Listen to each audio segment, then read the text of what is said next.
The Conquest of Bread is a book of anarcho-communist theory written by Russian philosopher Peter Kropotkin and originally published in 1892. In the book, Kropotkin lays out his criticisms of capitalism and feudalism, expresses his disappointment with state socialism, and advocates for an anarcho-communist society as an alternative to these things.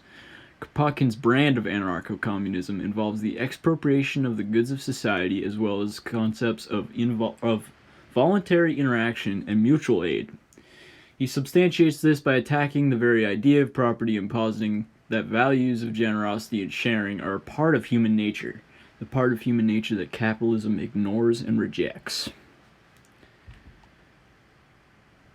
Kropotkin advocates for the expropriation of all of society's resources and industrial production based on the principle that everything belongs to everyone since everyone alive and everyone who was alive contributes some work to society, save for the bourgeoisie, he might have said, and it is impossible to quantify how much each person has and or does contribute. This would eliminate the owner class, and in the anarchist commune there would be no owners, as everyone would own everything in common property. This abolition of private property is one of the main tenets of anarcho-communism, along with the abolition of the wage system.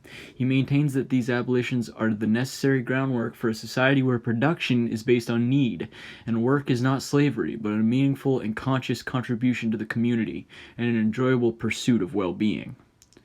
In fact, Kropotkin defines his goal to be well-being for all, a lofty ambition that I think he demonstrated in his book to be plausibly achievable under his system of anarcho-communism.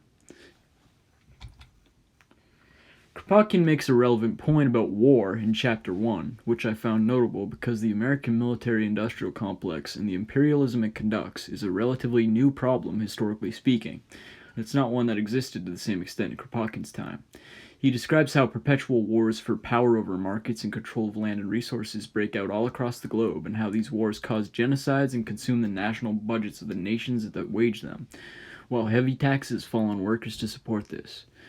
I think the same could easily be said of the foreign policy of America today, and one might even think that this was what he was describing if no context was given by the reader, or to the reader. He describes the exact same situation that is happening today. It's only a page in the book, but it speaks volumes about more than he had ever thought it would, or hoped it would have to, I'm sure. In Chapter 9, The Need for Luxury, Kropotkin talks about the more intellectual aspects of life, like the arts and sciences, and discusses how these aspects would exist in the anarchist commune.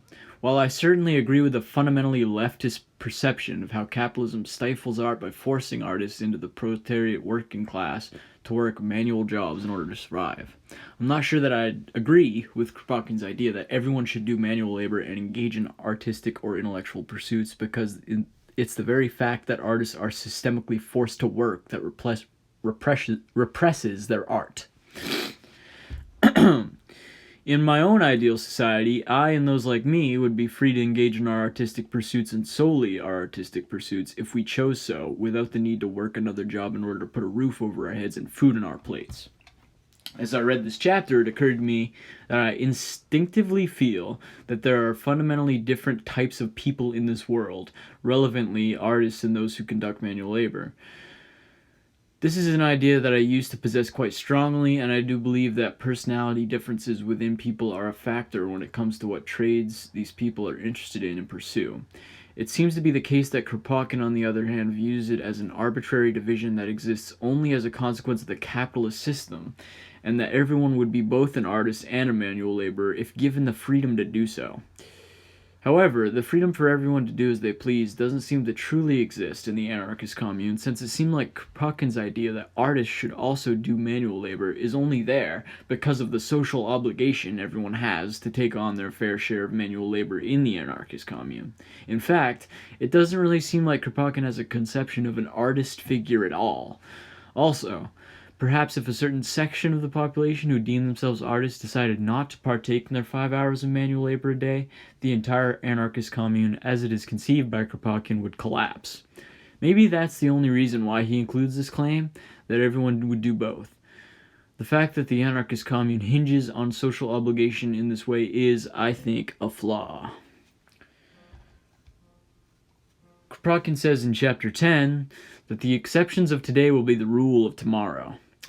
I think this speaks to a greater leftist dream of a future where the exceptions of society, the well-off upper class, the bourgeoisie, are the rule, in the sense that everyone enjoys a life of economic freedom and luxury, the liberation of the proletariat, if you will. He specifically was referring to his ideas about creating a society where working conditions are improved and work is more productive because the workers can work their own hours in their own ways and aren't under the thumb of a boss who would force them to work set hours regardless of the working conditions. But I think this point can be extrapolated to wider societal improvements.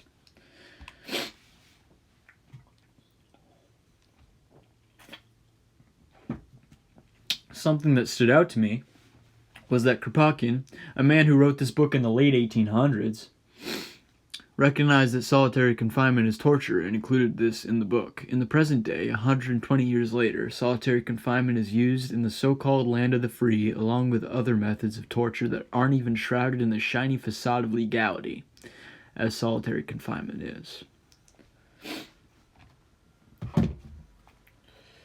Labor, as one might think of it, was not the only form of work that Kropotkin sought to liberate, as he also saw the domestic work culturally delegated to women at the time to be unjust. He also decried the masculinist socialists of the time and their hypocrisy on this front. They were essentially the bourgeois of their households, enslaving their wives while preaching liberation. And I'm glad Kropotkin shared my disdain for these types of people. His method of solving the problem of domestic labor was surprising to me. He essentially said that domestic household duties should be automated and done by machines rather than women or any other person, and not simply automated within each singular household, but automated in common amongst multiple households. This would include things like the type of electricity system we see today, where the same electricity is distributed down a whole street of households through power lines, and one can flip a switch and light a room. An anarcho-communist version of this, obviously. The automation idea is interesting because if you apply it to all forms of work in society, which it will be to some extent in the future, what you get is some perverse form of Star Trek communism where robots take care of all the labor. Kropotkin does not advocate for this, and I assume the idea might have appalled him. I'm in the Yanis Varoufakis school of thought rather than the Slavoj Žižek one on this, and the future is desirable to me, provided that the robots would serve us humans and not the other way around. In fact, the artificial intelligence would only be imbued with the capitalistic piece of our human nature, programmed to be completely materialistic with the sole goal and purpose of production. So this new class of what are essentially slaves that we will have created will simply not have the capability or capacity to revolutionize and backfire on us. However, the reality of artificial intelligence and automation will be something that we as a species will have to deal with as it becomes more prevalent, and I can only see us dealing with it badly if I'm honest. Kropotkin answers the common critique of anarchism, the idea that without a governing body holding authority above the rest of society, we would all plunge into violent chaos, by showing that we conduct a great part of our lives through free agreement, the mechanism by which he would rather see society running than underneath the state. He cites Europe's railways, which he says were constructed through free agreement between companies with the common interest of building the railways, as an example of free agreement working without the need of government ordering the companies around and without any governmental body overseeing the railways. His logic was that if the companies could agree in this way, the workers could also agree after seizing possession of the railways and seeing the companies dissolved. In the anarchist commune, groups of free workers would conduct free agreements like this to get things done. I think this simple idea that people can freely make arrangements between each other without an authority above them is a good answer to the anarchy equals chaos critique, especially when Kropotkin strengthens it by denouncing the statist claims that all the exploitation in society can only be stopped by the state, and that is why we need the state. He points out that the state has really only colluded with the capitalists to exacerbate the exploitation in society. I found it quite illuminating when he explained that the state and the greater capital of society working together,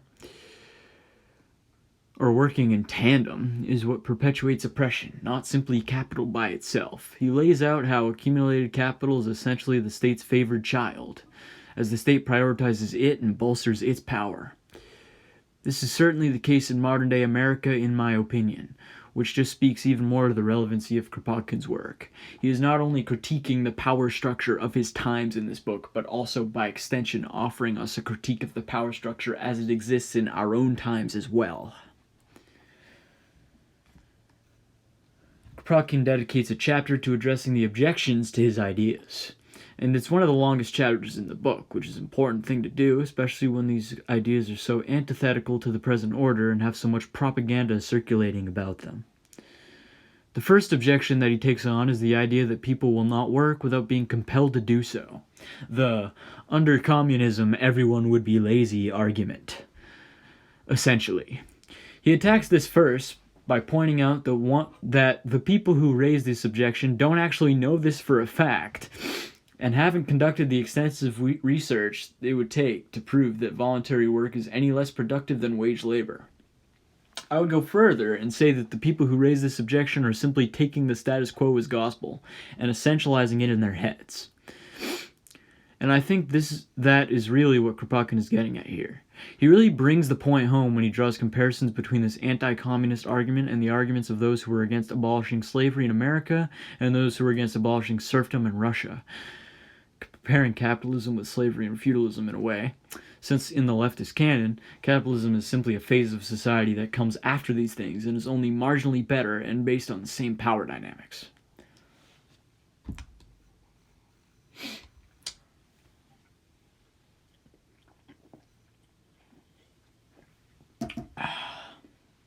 Kropotkin also describes how a festival of labor in the fields of a commune is actually more productive than the work of the laborers employed by a single capitalist who owns a field. With all the workers competing with each other for who can cut the most wheat without a care given to wages or hours or who should cut where.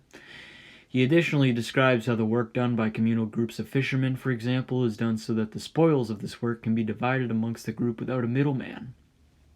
To me, it seems as if he's describing an almost primitivistic system without systems, if you will. The larger external systems that our society has propped up are made more intrinsic in the culture rather than outside and on top of us, oppressing us. Things get done because they need to get done, out of necessity, and they're done as a team. This is the beauty that sits in the heart of true communism. Tasks are given the ability to be joyous when the compulsion or incentive, as capitalists would call it, to conduct them is removed.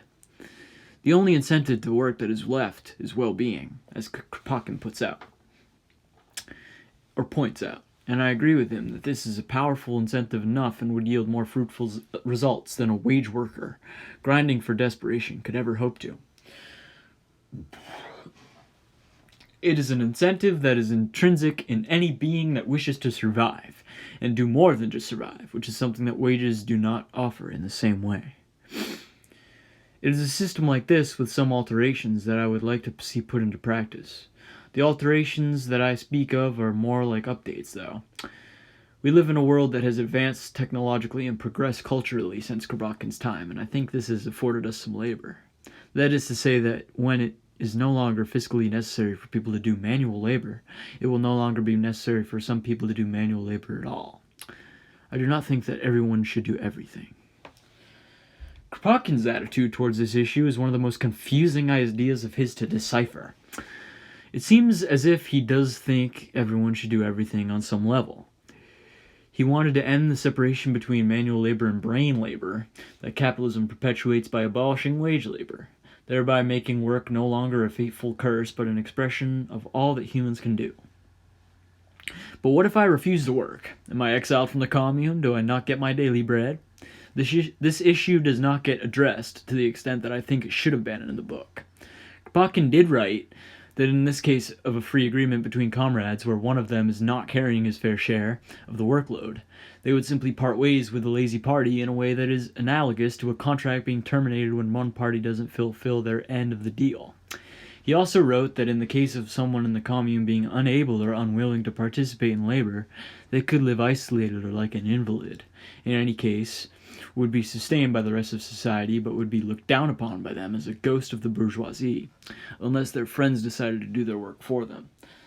They could also leave the commune and seek out a societal system more suitable to their likings or form a new one based on their principles.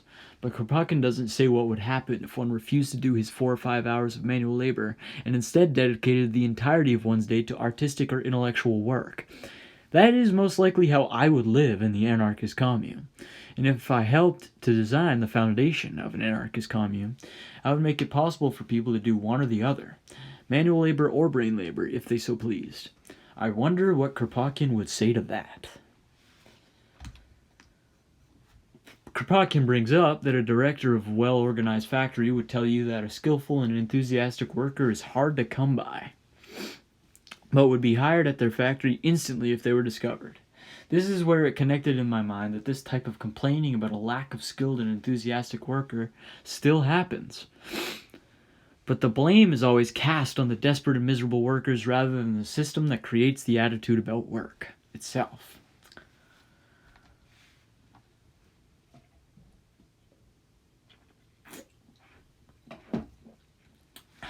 A brilliant point is made in the objections chapter about education and lazy people. Kropotkin points out that a plethora of factors could make someone appear to be lazy, namely low socioeconomic status. The environment matters when analyzing any problem. He also points out that the role of bad teaching exists here. Different people learn in different ways, so if someone who would be best taught something through hands-on activities is instead forced to be taught this information sitting down in a classroom listening to a droning lecturer, they may be perceived as lazy by said lecturer when they don't perform well in the class. Also, different people are predisposed to be better at different subjects and different disciplines, and worse at others. Most so-called idlers are simply people who are led astray down paths that don't suit their temperament and capacities, as Kropotkin points out. Kropotkin criticizes the collectivists and their system as well as capitalism, saying that they wish to abolish capitalism while keeping two things that he posits capitalism is built upon, those things being representative government and the wage system. I think this is an interesting argument because it comes close to the idea that democracy as we know it only exists to prop up and benefit the powerful so that they can retain their power. Kropotkin even wrote that the parliamentary system is just the middle class's barrier between itself and the rich and doesn't give the people liberty. It's interesting how extremists on all sides of the political spectrum each hold a certain disdain and resentment towards democracy as we know it. Anarcho-communism seems to be built upon direct democracy. However, so we extremists on the libertarian left end of things have a different critique than, say, the fascists do. Kropotkin criticizes the idea of labor notes as well, saying that they are just a new form of wage, and that in his system, where private property is abolished, there would be no need for them. This makes sense because there's no need to pay your landlord rent if the building is already common property, for example. There wouldn't be a need for a landlord position anymore. I think that collectivism without anarcho-communist principles is just a poor and farcical excuse for socialism. Private ownership isn't there, but the state owns everything. One of the poles of oppression has all the power rather than none. This is not socialism. This is not seizing the means of production. Unfortunately, it's a popular narrative peddled in American politics right now that this is in fact what socialism means. It's interesting how Kropotkin is against the to each according to his deeds principle, and the idea that work can be valued by money entirely. Essentially, he argues that the monetary value placed on work is arbitrary, and I think this is true. The pay that you get is not actually based on the work you did. It's more based on how much the person paying you thinks you deserve for the work you did. There is no objective or intrinsic value of work. This does not mean that everyone should be paid the same, as some of the collectivists Kropotkin speaks of would see done, but instead means that payment is pointless and should be abolished. This is one of those extreme ideas of communism that doesn't work without the other ideas being put into practice in unison. Kropotkin describes how a team of miners operates in the mines, working as a team together but each conducting different tasks in their separate but intertwined roles to bolster his point about the value of labor. I think this description brilliantly illustrated how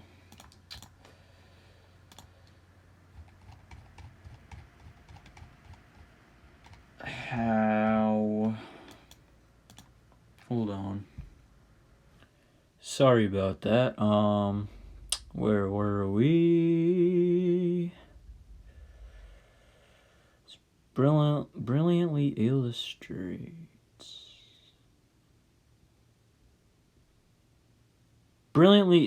how none of them were the most important person in the mine, so none of them should be paid any more than the other.